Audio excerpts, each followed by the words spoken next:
모두 자리에서 일어나시겠습니다. 우리 좌우의 분들과 인사함으로 예배 자리로 나가겠습니다. 잘 오셨습니다. 잘 오셨습니다.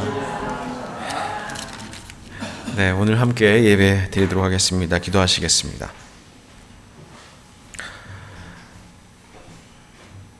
하나님이여, 주의 인자하심이 어찌 그리 보배로우신지요. 사람들이 주의 날개 그늘 아래에 피하나이다. 그들이 주의 집에 있는 살진 것으로 풍족할 것이라. 주께서 주의 복락의 강물을 마시게 하시리이다. 아멘. 주님, 이 시간 주님의 날개 아래로 피합니다. 주의 인자하심을, 주의 사랑하심을, 주의 은혜로우심을 이 시간 다시 한번 간구하며 예배의 자리로 나아갑니다. 이 예배를 통하여 주님의 나라를 맛보게 하시고, 이 예배를 통하여 주님의 임재를 경험하게 하시고, 이 예배를 통하여 주의 복락의 강물을 풍성히 누리도록 역사하여 주옵소서. 예수님의 이름으로 기도하옵나이다. 아멘. 찬송가 5장 함께 찬양하겠습니다.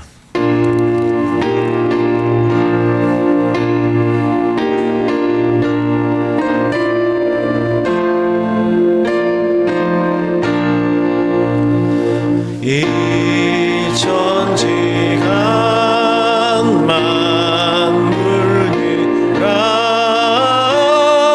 복 주시는 주 여호와 전능성부 성자 성령 찬송하고 찬송하세.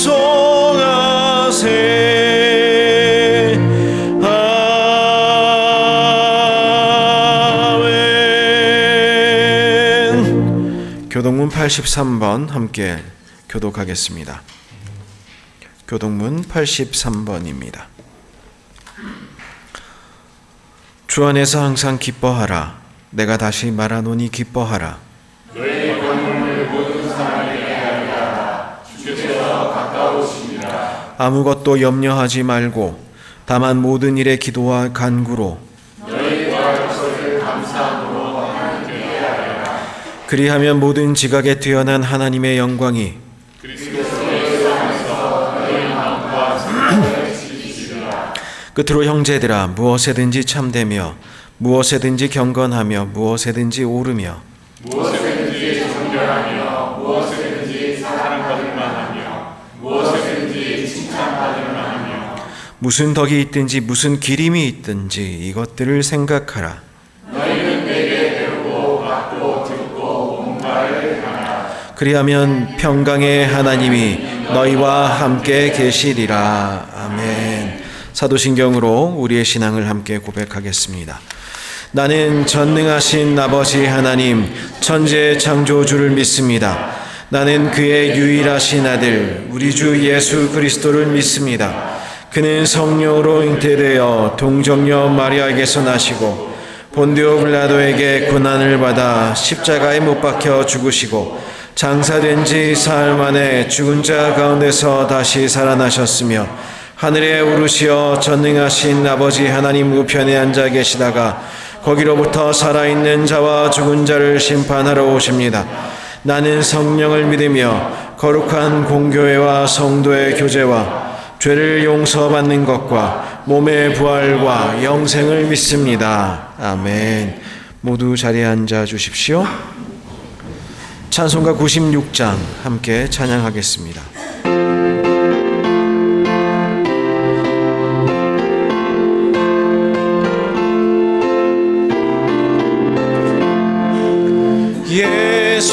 예수님은 누구신가? 우는 자의 위로와 없는 자의 풍성이며 천한 자의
시간에 배상철 집사님 기도 인도하여 주시겠습니다.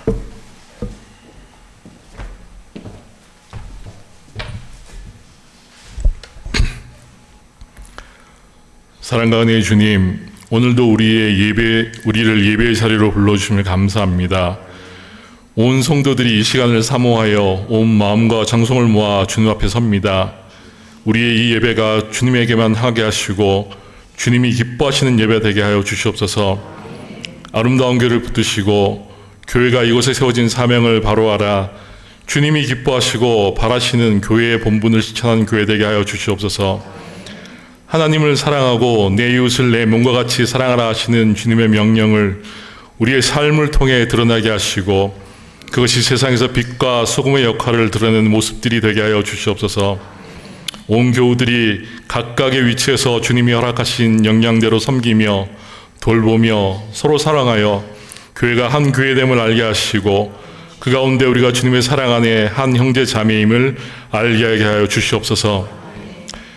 이민자의 삶을 살아가는 우리 현실 속에서 주의 백성을 광야에서 먹이시고 입히시고 끝내 약속의 땅으로 인도해 가신 주님의 놀라운 그 사랑과 능력과 안내하심을 오늘 우리 삶 속에서도 여전히 행하여 가심을 날마다 체험하게 하여 주시옵소서. 오늘 말씀을 들고 단위에 서신 주의 종에게 함께 하시고 우리에게 무엇을 말씀하실지 우리의 눈과 귀와 마음을 열어 주의 말씀을 듣게 하옵소서. 그 말씀이 우리의 생각과 고집과 편견을 바꾸게 하시고 날마다 말씀이 가르친 대로 한 걸음씩 나가게 하여 주시옵소서. 오늘 이 예배를 주님 기뻐 받으시고 모인 우리 모두에게는 주님과 함께하는 더 큰 기쁨의 시간이 되게 하여 주시옵소서. 예수님의 이름으로 기도합니다. 아멘.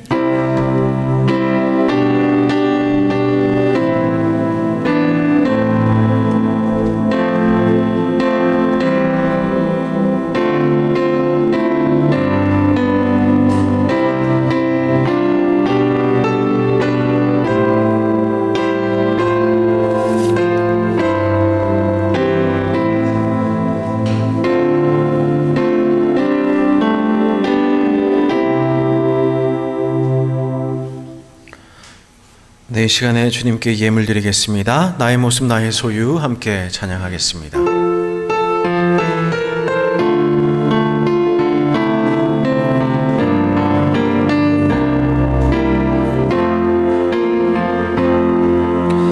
나의 모습 나의 소유 주님 앞에 모두 드립니다. 모든 아픔 모든 기쁨 내 모든 눈물 받아주소서. 어제 일과 내일 일도 꿈과 희망 모두 드립니다.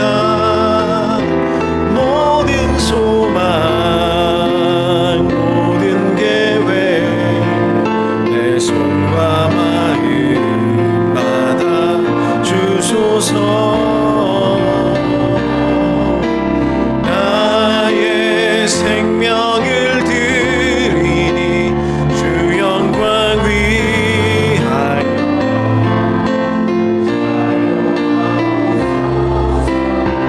내가 사는 날 동안에 주를 찬양하며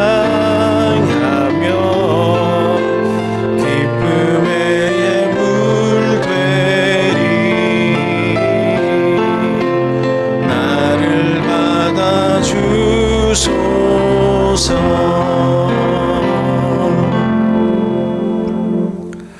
살아계신 하나님 뜻 안에서 참된 신앙인으로 살아내기를 기도합니다. 기도하시겠습니다. 사랑의 하나님 감사합니다. 이 시간 주님 앞에 우리의 감사와 기쁨을 담아 예물을 드립니다. 주님이 예물 받아주시고 예물을 주님 사용하여 주셔서 아버지 하나님 주님의 나라와 주님의 의를 우리가 함께 추구하며 아버지 하나님 주님의 나라가 이루어지는 것을 목도하게 하여 주옵소서. 아버지 하나님 아름다운 교회를 축복하여 주시고 하나님 나라를 일구어가는 일꾼된 교회 되게 하시고 예수 그리스도의 몸으로서 살아 움직이는 생명력 있는 교회 되도록 주님 인도하여 주옵소서. 아버지 하나님 예물드린 모든 성도들의 인생에 동일한 복을 허락하시고 아버지 하나님 그리하여서 예수 그리스도의 아버지 하나님 보내신 사람들로 이 땅을 채워내는 존재들이 되도록 주님 역사하여 주옵소서. 주님 앞에 눈물로 간구하는 기도의 제목들 주님 응답하여 주시고 아버지 하나님 날마다 좋은 길을 걷도록 주님 인도하여 주시며 선하게 인도하셔서 아버지 하나님 참으로 기쁨으로 가득한 인생 살아가도록 주님 역사하여 주옵소서. 예수님의 이름으로 기도하옵나이다. 아멘. 네, 교회 소식 전하도록 하겠습니다. 아름다운 교회 오신 여러분들 주님의 이름으로 환영하고 또한 축복합니다. 이번 주 목요일 날 예배 후에 운영위원회 모임 있겠습니다. 우리 운영위원회 참석하셔야 되는 분들 꼭 다 참여해 주시면 좋겠습니다. 오늘 주신 하나님 말씀 함께 살펴보겠습니다. 아모스 5장 21절로 24절까지의 말씀입니다. 구약 성경의 아모스에서 저희들 오늘 말씀 읽겠습니다. 아모스 5장 21절에서 24절 말씀. 안태심 권사님께서 봉독하여 주시겠습니다.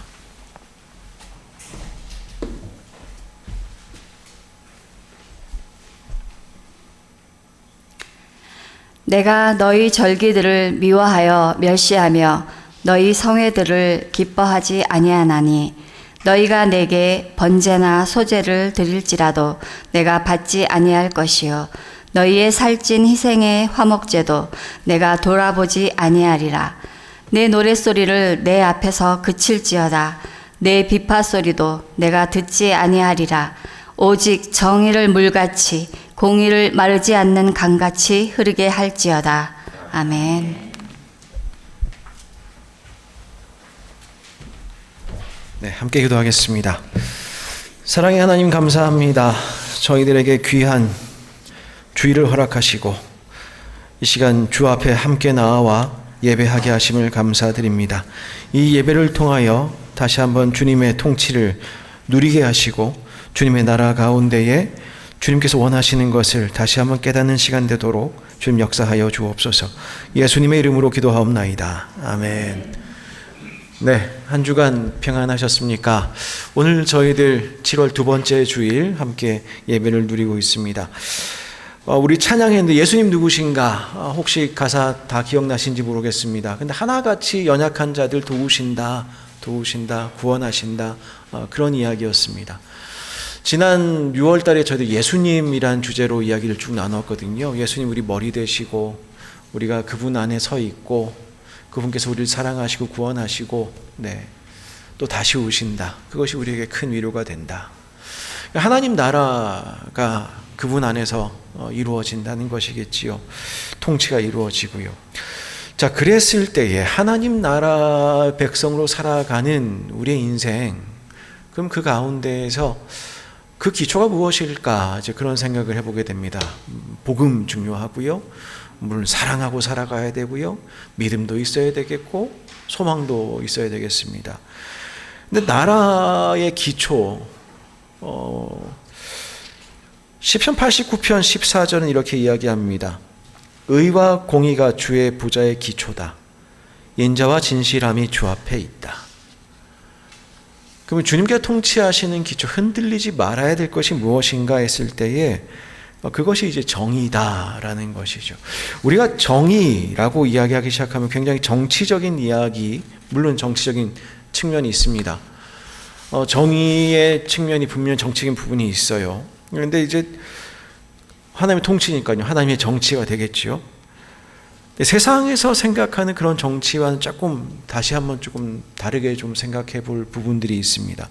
또 동시에 세상의 정치, 우리가 인간으로 살아갈 때에 인간을 사회적 동물이라고도 하고 정치적 동물이라고도 하는데 우리가 하나님 나라 백성으로 살아갈 때에 우리는 어떤 모습으로 살아가면 좋을 것인가에 대해서도 좀 같이 좀 앞으로 좀 생각했으면 좋겠습니다. 그래서 7월 달 동안에 한 3번 정도 같이 정의에 대해서 이야기를 하려고 하는데요.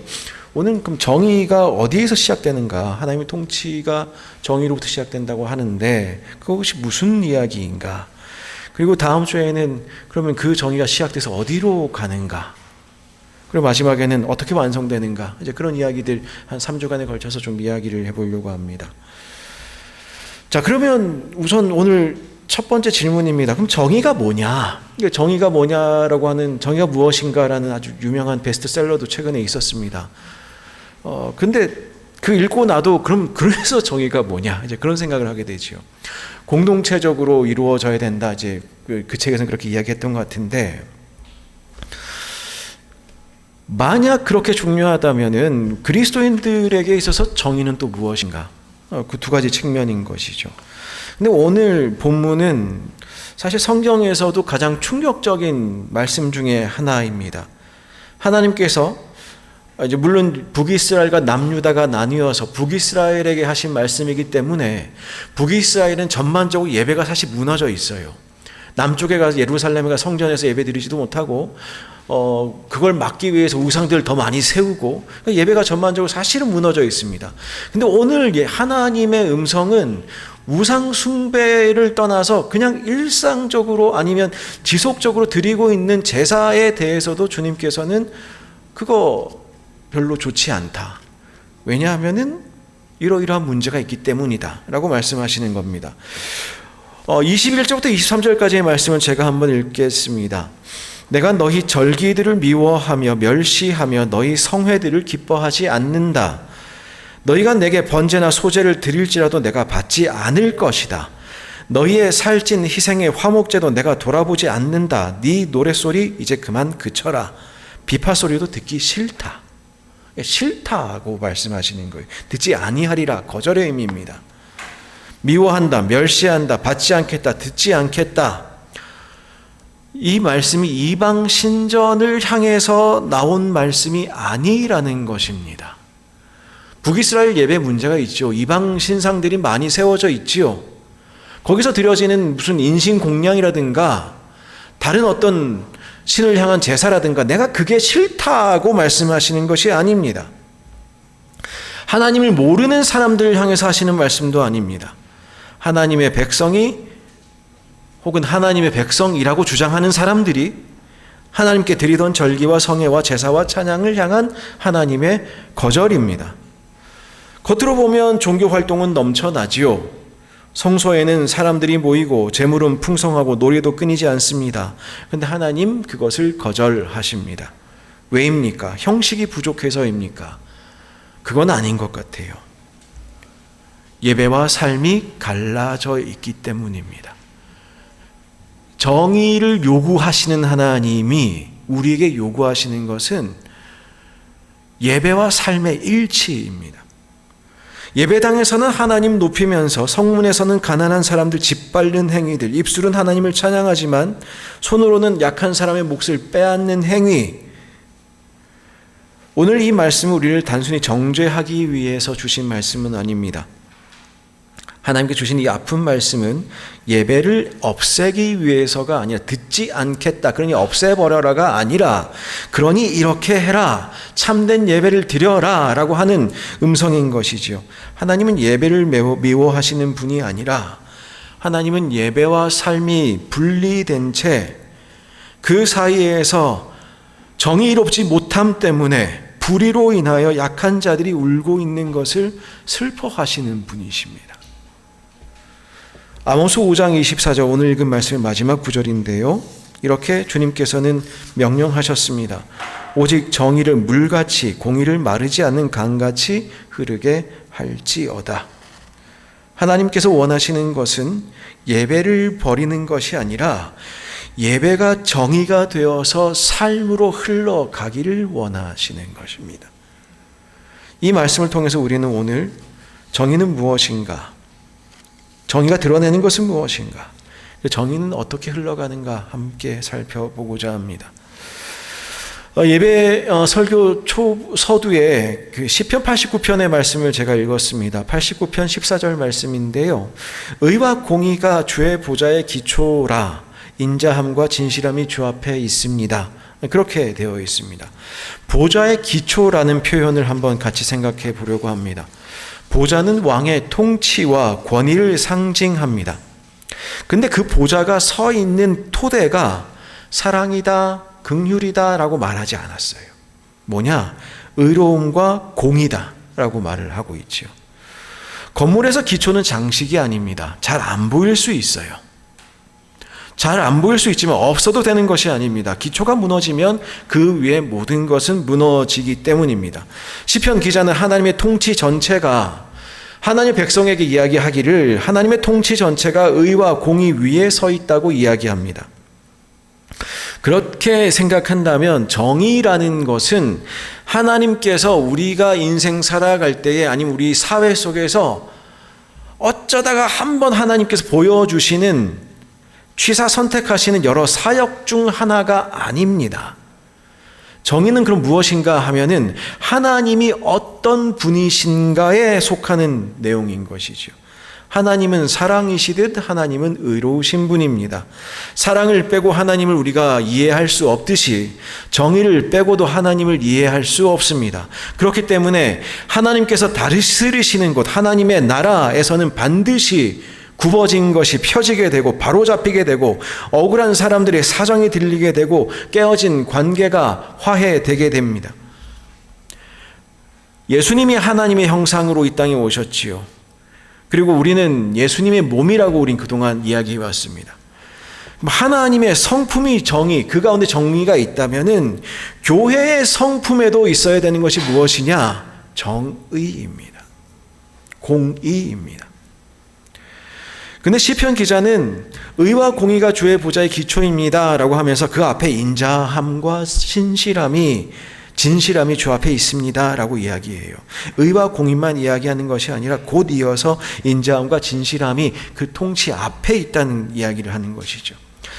그렇게 이야기하지만 하나님의 정의는 사랑 없는 차가운 원칙이 아니라, 동시에 하나님의 사랑도 정의 없는 감상적인 관용이 아니라, 하나님의 보좌에는 의와 공의가 기초로 놓여 있고 그 앞에 하나님의 인자하심과 진실함이 함께 나아간다는 것이지요. 자, 그렇다면 우리 한번 생각해 보고자 합니다. 오늘 본문에서 하나님께서 그렇다면 이렇게 해라고 하신 것이 정의를 물같이 흐르게 해라, 공의를 마르지 않는 강같이 흐르게 해라, 이렇게 말씀하셨는데, 그러면 정의는 뭐고 공의는 뭡니까? 앞에 시편 기자가 의와 공의가 기초라고 하는데, 그러면 의는 아마 정의일 것이고 공의는 여기서 말하는 공의와 동일한 단어일 텐데, 그러면 정의는 무엇이고 공의는 무엇입니까? 한국어 성경에 사실 우리가 가지는 어려움 중에 하나가 문맥에 따라서 의, 정의, 공의라는 말이 가끔 섞여서 이렇게 번역되기도 합니다. 번역어의 순서만 저희들 생각할 것은 아닌데, 그럼에도 불구하고 한번 그 따라가며 생각해 보려고 합니다. 보통 우리가 영어로 이야기할 때에 이제 그런 설교들 종종 들으셨을 거예요. 하나님의 정의에는 justice가 있고 righteousness가 있다. 그래서 마냥 올바른 것도 아니고 마냥 뭐라고 하죠? 단칼로 끊어내는 그런 것도 아니다. 이제 뭐 그런 이야기들 종종 합니다. 가끔가다 불의가 있지만 하나님의 righteousness의 관점에서 보면 그것도 올바르게 된다. 근데 이해가 안 되죠. 어떻게 올바르지 않은 것이 올바르게 됩니까? 그럴 수가 없는 것이죠. 그래서 고민이 되는 부분인데, 사실 그 justice와 righteousness라는 것이 오늘 나와 있는 이 단어 정의를 물같이 공의를 하수같이 말 흐르는 강같이라는 말과 동일한 표현입니다. 보통 그 유대인들은 이때 나와 있는 정의를 justice로 번역하고 공의를 righteousness로 번역합니다. 근데 의미하는 바가 다른 단어예요. 앞에 있는 정의로 번역된 단어는 뮤시파트란 단어고, 뒤에 있는 공의란 단어는 체데까 혹은 체다까라는 단어인데, 앞에 있는 뮤시파트는 판결, 권리 혹은 공정한 질서를 의미하는 단어입니다. 그러니까 이것이 올바르냐 바르냐를 딱 명확히 하는 것, 그게 우선 흘러야 돼요. 근데 그 다음에 오는 게 보통 righteousness로 번역되는 의로움, 관계적 신실함, 사람과 공동체가 올바르게 서는 것, 그것을 오늘 본문은 공의로 번역했습니다. 조금 더 쉽게 생각해 보면 이렇게 생각해 볼 수 있겠습니다. 뮤시파트, 정의라는 것은 바로 잡는 것입니다.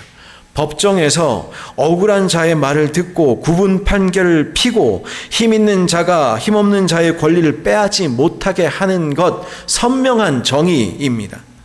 반면에 체다까라는 것은 바로 섬입니다. 공의라는 것은 올바르게 서는 것을 말합니다. 하나님 앞에서, 이웃 앞에서, 공동체 안에서 마땅히 행해야 될 바, 마땅히 누려야 될 관계를 바른 자리에 서게 하는 것인 것이죠.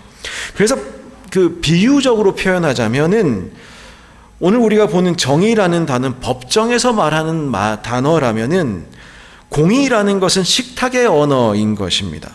법정에서는 누구의 권리가 짓밟혔는가를 바로잡습니다. 근데 식탁에서는 못 먹는 사람들 다가오도록 하게 하는 것, 그래서 회복해야 하는 것, 누가 밀려나 있는지 살피고 함께 살아갈 수 있도록 하는 것. 굳이 이야기하자면 기울어진 저울을 바로잡는 것은 뮤시파트고 정의고, 기울어진 식탁을 바로잡는 것은 체다까, 공의입니다. 그렇게 따지자면 성경에서 말하는 정의라는 것은 단순히 잘못한 사람을 처벌하는 것만을 넘어섭니다. 물론 악을 멈추게 해야 되고 책임을 묻는 일도 포함됩니다만은 거기서 끝나지 않습니다. 권리를 회복하고 깨어진 것을 새롭게 하고 공동체가 하나님의 샬롬 안에서 다시 살게 하는 데까지 나아가는 것. 그래서 정의는 차가운 칼이 아니라 넘어진 사람을 일으키는 손이고, 말할 수 없었던 사람들이 이야기를 들을 수 있는 귀이고, 밀려난 사람을 다시 공동체 식탁으로 불러오는 환대입니다. 오늘 혹시 여러분들 가운데 저 억울합니다 하시는 분들 계십니까? 오래 참았지만 아무도 알아주지 않고 진실을 말해도 오히려 오해받고 힘이 없어서 말을 할 기회도 없는 그런 분들 계십니까? 시편은 이야기하기를 하나님의 보좌는 정의 위에 서 있다고 이야기합니다. 사람이 듣지 않는 말 하나님 들으시고, 사람들이 보지 않는 눈물을 하나님은 보십니다. 그분은 공의로우시기 때문입니다. 그래서 성경에서 말하는 정의는 열심히 더 좋은 일을 하라는 명령이기 전에 하나님께서는 굽은 세상을 그대로 두지 않는다는 약속이기도 합니다. 하나님의 보좌가 정의 위에 서 있다는 것은 악이 영원히 승리하지 못하는 뜻이라는 뜻이고, 또한 상한 사람의 이야기가 역사 속에서 완전히 소멸되지 않는다는 것을 의미합니다. 그래서 이제 아모스 시대로 한번 들어가 보겠습니다. 아모스가 활동하던 주전 8세기 북이스라엘 여로보암 2세의 치하입니다. 여로보암 2세의 치하에서 북이스라엘의 정치적 상황은 어땠을까요? 경제적 상황은 어땠을까요? 좋았습니다. 나쁘지 않았어요. 나름 정치적 번영, 경제적 번영을 누리고 있었습니다. 나름 영토는 넓어졌고 국가의 영토가 넓어지는 시기였습니다. 성경이 이야기할 부유한 사람들의 집은 커졌다. 베델과 길갈의 성소에는 예배자들이 모였다. 겉으로 보면 나라가 잘 되고 종교도 활발한 활동을 이어가는 시대인 것입니다. 근데 아모스는 보았습니다. 이른바 번영이라는 표면 아래에 흐르는 울음소리를 들었습니다. 부자들의 집은 커졌지만 가난한 사람들은 더 깊이 눌렸습니다. 경제는 성장하지만 그 경제가 성장했는지 느껴지지가 않습니다. 성문 곧 재판이 이루어지는 자리에서는 돈과 권력이 판결을 기울게 했습니다. 오늘 우리가 읽은 아모스 5장의 전반부의 11절 12절의 이야기입니다. 너희는 힘없는 자를 밟고 그에게서 미래 부당한 세를 거두었은즉 너희의 허물이 많고 죄악의 무거움을 내가 아노라. 너희는 의인을 학대하고 뇌물을 받고 성문에서 가난한 자를 억울하게 하는 자로다. 그런데 한쪽에서는 화려한 예배를 드리는 것이지요. 한쪽에서는 힘없는 사람이 밟히고 재판장에서는 가난한 사람이 억울한 판결을 받고, 근데 그 두 장면의 주인공은 다른 사람이 아니라 동일한 사람인 것이지요. 주중에는 약한 사람들 밟고 주일에는 성전에 나와서 살찐 예물 드리는 사람들. 그러므로 예배에는 문제가 없고 예배 밖에 삶에만 문제가 있다고 말할 수가 없지요. 하나님이 그 예배 받으실 수가 없지요. 삶과 분리된 순간 예배는 그 자체가 이미 거짓이 되기 때문입니다. 그들의 노래는 정의로우신 하나님을 찬양하지만 그들의 삶은 하나님을 부정하기 때문입니다. 예배의 형식은 하나님을 향해 있지만 예배자의 삶은, 그들의 성품은 하나님의 성품과 반대이기 때문입니다. 생각해 보십시오. 어떤 건물이 있는데 거기 2개의 방이 있다고 치고, 하나는 아름답게 꾸며져 있고 꽃이 놓여 있고 향기가 나고 정성스럽게 준비된 음악을 연주하고, 근데 다른 옆방에는 그 집에서 일하는 사람들이 부당한 대우를 받고 두려움 속에 울고 있고 임금을 받지 못하고. 그럼 하나님이 만약 만물의 주인이시라면은 어떻게 첫 번째 방만 보고 기뻐하실 수가 있겠습니까? 벽 너머에 울음소리가 들리는데 아름다운 장식이 무슨 의미가 있습니까? 하나님께 드리는 우리의 삶의 예배의 방과 삶의 방은 서로 분리되지 않았습니다. 하나님은 우리 인생 전체의 주인이십니다. 하나님은 예배당의 찬양도 들으시지만 우리 삶에서 삼켜진 울음도 들으시는 분입니다. 아모스의 말씀은 우리에게 묻습니다. 주일의 예배와 일상의 삶이 하나로 이어져 있는가? 예배에서 부르는 찬양과 예배당 밖에서의 태도가 같은 사람의 것인가? 나보다 약한 사람을 대하는 방식, 거래와 계약에서 약속을 지키는 방식, 집에서 일하는 사람들에게 임금과 존엄으로 대하는 방식, 언어와 신분이 다른 사람을 바라보는 방식이 우리의 예배와 연결되어 있는가? 이것은 누군가를 정죄하기 위한 질문이 아닙니다. 우리 스스로에게 물어봐야 됩니다. 주님, 혹시 제 예배와 제 인생에 벽이 있진 않습니까? 저는 예배 시간에 주님의 은혜를 구하면서 일상에서는 은혜 없는 사람으로 살고 있지는 않습니까? 정의는 예배의 부산물 같은 게 아닙니다. 부록이 아닙니다. 정의는 그 사람의 예배가 진정한가를 판가름하는 시금석입니다. 정의는 예배가 월요일의 삶으로 흘러가고 있는지를 보여주는 물길입니다. 주님께서는 우리의 인생을 멸하기 위해서 이 말씀하시는 게 아닙니다. 오히려 우리의 예배의 방과 삶의 방 사이에 놓여 있는 벽을 주님께서 허물기를 원하셔서 주시는 말씀인 것입니다. 우리의 찬양, 우리의 관계, 우리의 기도, 우리의 경제생활, 우리의 신앙 고백, 우리가 행사하는 권력, 그것을 온전히 다시 하나 되게 하려는 말씀인 것이지요. 진정한 회개는 제가 나쁜 사람입니다 해서 멈추지 않아요. 미슈파트는 굽은 것을 실제로 바로잡도록 우리를 부릅니다. 잘못된 경제가 올바르게 펴지도록, 불공정한 것들이 수정되도록, 억울한 것이 펴지도록, 나의 편을 위해서 누군가가 감당한 불편을 우리가 스스로 인정하는 것이 필요합니다.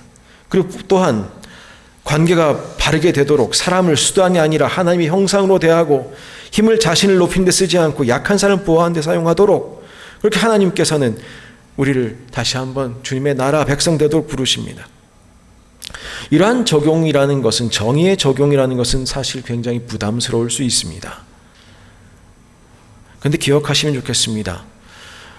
정의는 우리가 사랑받기 위한 자격을 만드는 것이 아니라 이미 하나님의 긍휼을 받은 사람들이 그 긍휼의 모양을 세상 속에 드러내는 것입니다. 정의는 은혜의 반대가 아니라 참으로 우리가 받은 은혜가 관계 속에서 입는 옷과 같은 것입니다. 올바른 옷을 입어야지요. 오늘 본문은 이렇게 이야기했습니다. 오직 정의를 물같이 공의를 마르지 않는 강같이 흐르게 할지어다. 하나님이 원하시는 정의를 아모스는 물과 강에 비유합니다. 이스라엘 땅에는 비가 내릴 때만 가끔 흐르는 그런 건천이, 계절천이 있죠. 와디라고 부르는 그런 강들이 제법 있습니다. 비가 쏟아질 때 정말 무시무시한 강이 갑자기 생겨서 거센물이 되어 흘러가지만 뜨거운 계절이 되면 흔적만 남는 그런 지역들이 있습니다. 근데 아모스가 말하는 물, 마르지 않는 강, 이 마르지 않는 강, 이것은 이 와디가 아니지요. 끊이지 않고 흐르는 물줄기를 말하는 것이지요. 하나님께서 여러분들에게 혹은 교회에 또는 우리가 사회 속에서 드러내야 될 원하시는 정의는 우기에만 나타나는 와디가 아니라는 말입니다. 특별한 절기에 하는 자선, 마음이 움직일 때 베푸는 친절, 연말에 한 번의 기부, 그게 아니라는 것입니다. 사람들이 보고 있으면 갑자기 흐르다가 아무도 안 보면 갑자기 말라버리는 정의, 그게 아닙니다. 하나님께서 원하시는 것은 여러분의 삶의 구조가 변화되고 여러분의 습관이 변화가 되고 그래야 해서 계속 흘러가는 여러분의 인생을 흐르게 하는 정의인 것입니다. 그리고 그것은 사회적 정의로도 드러나게 될 것입니다. 그 정의가 흐를 때에 무슨 일이 생기느냐? 물은 명령의 이미지 이전에 생명의 이미지이기도 하지요. 물이 흐르면 마른 땅이 살아납니다. 여러분의 인생이 그렇게 될 것입니다. 잠들어 있던 씨앗들이 깨어날 것입니다. 목마른 사람들이 숨을 돌릴 것입니다. 여러분 주변에서 그렇게 될 것입니다. 정의가 흐르는 곳에서는 억울한 사람이 비로소 말을 하게 됩니다. 두려움 때문에 침묵하던 사람이 안전하게 자기 이야기를 꺼내게 됩니다. 제때에 제대로 월급을 못 받던 사람들이 가족의 식탁을 다시 차리게 됩니다. 이름 없이 그 양반으로 불리던 사람들이 한 사람의 이웃으로 존중받게 됩니다. 버려진 아이가 보호받고 나그네가 경계의 대상이 아니라 환대받는 이웃이 됩니다. 하나님의 정의는 사람을 말라 죽게 하는 차가운 물결이 아니라 하나님께서 의도하신 대로 생명을 되살리는 강입니다. 여기서 우리는 우리를 정직하게 바라보아야 할 것입니다. 여러분 안에 정말 마르지 않는 강이 있습니까? 우리의 정의는 와디처럼 계절천처럼 간헐적이진 않습니까? 마음이 정의로울 때에, 손해보지 않을 때에, 다른 사람이 인정해 줄 때에 피곤하고 바쁘고 그러면 안 되는 그런 것인데 그럴 때만 남들이 인정해 줄 때만 흐르는 그런 강은 아닙니까? 손해가 예상되면 금세 말라버리지는 않습니까? 솔직히 말씀드리자면은 우리 스스로 안에는 마르지 않는 정의의 근원이 없습니다. 우리는 어떤 사람들이냐 하면요, 물론 굉장히 정의롭게 나서기도 하지만은 다른 사람이 저지르는 불의는 굉장히 쉽게 발견하면서 스스로의 특권에 대해서는 굉장히 당연시하는 경향이 있습니다. 정의를 외치다가도 그것이 내 생활을 불편하게 만들면 물러섭니다. 그래서 아모스에 드러난 하나님의 말씀은 더 정의로운 사람이 되라는 도덕적 요구에서 끝나지 않습니다. 이 말씀은 우리를 정의의 근원 되시는, 통치의 근원 되시는, 보좌의 기초를 삼으시는 하나님께로, 그리고 그 하나님의 의와 하나님의 사랑이 몸을 입고 오신 예수 그리스도께로 우리를 이끕니다. 예수님께서는 성전에서는 힘없는 자의 편의를 위해 짐실 침묵하지 않으셨습니다. 삭개오를 만나셨을 때는 밀려난 사람을 다시 공동체 한복판에 세우셨습니다. 다시 말하자면은 죄인을 값싼 동정으로 방치하지 않으셨고 동시에 죄인이라는 이유로 죄인을 버리지도 않으셨습니다. 그분 안에서는 미시파트의 바로잡음과 체다카의 바로섬이 함께 나타났습니다. 그리고 십자가에서 하나님의 정의와 사랑이 가장 깊이 드러났습니다. 하나님은 우리의 죄와 세상의 악을 아무것도 아닌 것처럼 덮어버리지 않으셨습니다. 그러나 동시에 불의한 우리를 멸망에 버려두지도 않으셨습니다. 그리스도께서는 우리의 죄와 심판을 담당하셨습니다.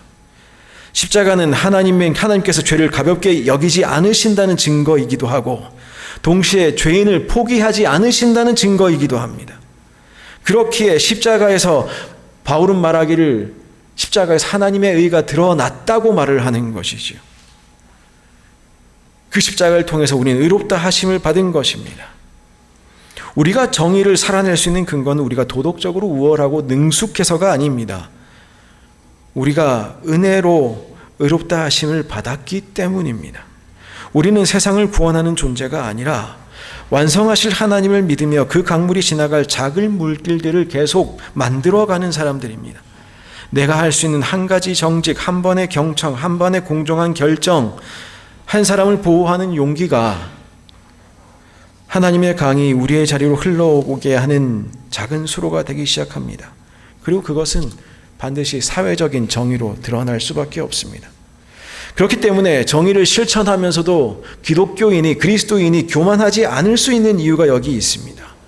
우리는 강의 근원이 아닙니다. 우리는 강의 근원은 나아가야 될 존재들이고, 또한 우리가 지치지 않을 수 있는 이유도 여기 있습니다. 강의 완성도 우리에게 달려있는 것이 아니기 때문입니다. 우리는 하나님 나라가 이미 오고 있으며 마치 완성될 하나님의 나라를 알고 있습니다. 말씀을 마무리 짓겠습니다. 하나님 나라 정의에 대한, 통치에 대한 첫 번째 말씀, 정의에 대해서 이야기를 나누었습니다. 요즘 정의, 무엇이 올바른가에 대해 굉장히 고민들이 많습니다. 근데 유행하는 사회적 구호가 아니라 그리스도인들은 이 정치적일 수 있는 문제에 어떻게 접근해야 되느냐 하면은 사회적 구호가 아니라 죄인을 불러 의롭다고 하시는 하나님의 성품으로 우리는 인정해야 될 것입니다. 정의는 굽은 것을 바로잡습니다. 관계를 올바르게 합니다. 정의는 예배와 별개의 활동이 아닙니다. 오히려 예배가 참된지 드러내게 하는 열매입니다. 그리고 하나님의 정의는 마르지 않는 강처럼 흘러 우리를 다시 다 살립니다. 우리가 정의를 행하며 살아갈 때에 우리의 예배가 회복되기 시작합니다. 왜냐하면 참으로 하나님의 나라를 갈망하는 자들이 정의를 행하며 살아갈 것이고, 하나님의 통치를 갈망하고 기대할 때 우리의 예배는 더욱더 하나님의 응답으로 풍성해지기 때문입니다. 정의와 공의 위에 세워진 하나님의 보좌가 우리에게 주는 약속, 그것이 바로 오늘 정의를, 공의를 마르지 않는 강같이 흐르게 하라는 하나님의 명령 가운데 있습니다. 우리는 우리 안에 마른 와디, 계절천을 인정하고 마르지 않는 은혜의 근원이신 그리스도께 나아가야 할 것입니다. 주님께서는 우리와 우리의 예배와 삶 사이에 세워진 벽을 허무실 것이고, 우리의 굽은 마음을 바로잡으실 것이고, 우리를 이웃과 바르게 함께하게 하실 것입니다. 공의와 정의가 보좌의 기초가 되신다고 하셨습니다. 그리고 우리로 하여금 정의가 물같이, 공의가 하수같이 흐르게 하라고 하셨습니다. 하나님을 예배하십니까? 하나님을 높이고자 하십니까? 그러면 그 하나님의 성품이신 공의와 정의가 여러분의 삶을 통하여 이 세상으로 흘러가도록 그렇게 살아가시는 우리 모든 성도님 되셨으면 좋겠습니다. 함께 기도하겠습니다. 주님, 공의와 정의가 주님의 보좌의 기초인 것을 다시 한번 확인합니다. 우리 인생의 기초가 되게 도와주시고, 우리가 악한 것도 판단하지만 연약한 것도 바로 세우는 하나님의 공의를 살아낼 수 있도록 주님의 정의를, 주님의 공의를 우리의 인생에 부어 주시옵소서. 예수님의 이름으로 기도하옵나이다. 아멘. 우리 함께 일어나서 결단의 찬양 드리겠습니다.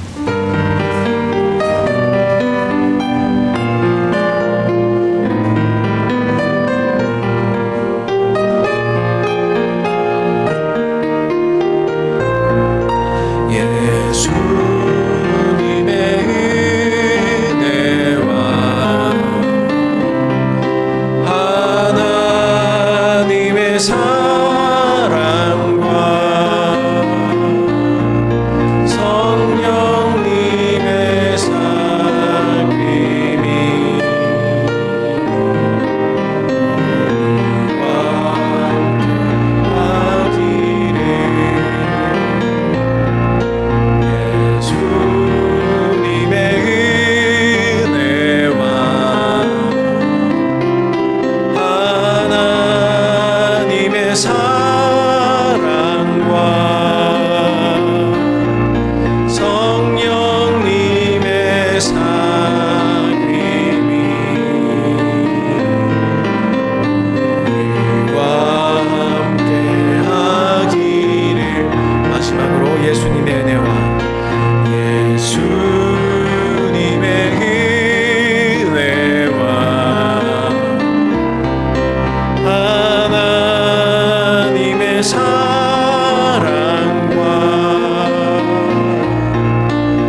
정의 말씀드립니다. 공의와 정의가 주님의 보좌의 기초가 되신다고 하였습니다. 인자함과 진실함으로 여러분들께 오시는 하나님께서 여러분 가운데의 정의를 물같이, 공의를 마르지 않는 강같이 흐르게 하시기를 원합니다. 그리하여서 여러분들 곁에서 억울한 사람들이 위로받고, 이번 한 주간 동안 넘어진 사람들이 일어나고, 또한 여러분의 삶은 참으로 복되어서 예배와 삶이 온전히 하나 되기를 주님의 이름으로 축원합니다. 이제는 우리 주 예수 그리스도의 은혜와 하나님 아버지의 크나크신 사랑과 성령님의 친밀하신 교제가 우리를 다스리시며 우리를 참으로 복되게 하시는 주님, 그 주님의 정의를, 그 주님의 나라를 이번 한 주간도 갈망하며 살아가기로 다짐하는 모든 성도들 위해, 그들의 일상 위에, 그들의 자녀와 가정과 또한 일터에서 만난 모든 사람들 위해 이제부터 영원까지 함께 계시옵기를 간절히 축원하옵나이다. 아멘.